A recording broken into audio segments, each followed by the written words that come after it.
তুমি যদি এতদিন তোমার আমানত নষ্ট করে থাকো, তোমার টাইম নষ্ট করে থাকো, তোমার এনার্জি নষ্ট করে থাকো, তোমার ফোকাস নষ্ট করে থাকো, তাহলে ডেফিনেটলি তুমি দায়ী। এই দায় থেকে মুক্তি যদি পেতে চাও, ভবিষ্যতে যদি ভালো করতে চাও, সেটা অটোমেটিক হবে না।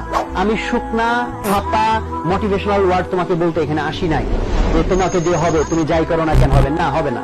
তোমাকে দিয়ে হতেও পারে, নাও হতে পারে। তো তুমি এতদিন যেরকম ছিলা, যেরকম থাকার কারণে তোমার রেজাল্ট খারাপ হয়েছে, সেই রকমই যদি তুমি এখন থেকে থাকো, তো ভবিষ্যতে তোমার জন্য খারাপ, ভবিষ্যৎ মোটেও তোমার জন্য উজ্জ্বল না। রিপিট ইট, তুমি এতদিন যেরকম ভাবে চলেছো, যেরকম ভাবে তোমার টাইম এনার্জি নষ্ট করেছো, তুমি যদি সেই হ্যাবিট চেঞ্জ না করো, তাহলে ভবিষ্যতে তোমার জন্য ভালো কিছু নাই। আর তুমি যদি এখন তোমার লাইফে একটা সিগনিফিকেন্ট চেঞ্জ আনো, তাহলে পসিবল যে তোমার জন্য ভালো কিছু অপেক্ষা করছে।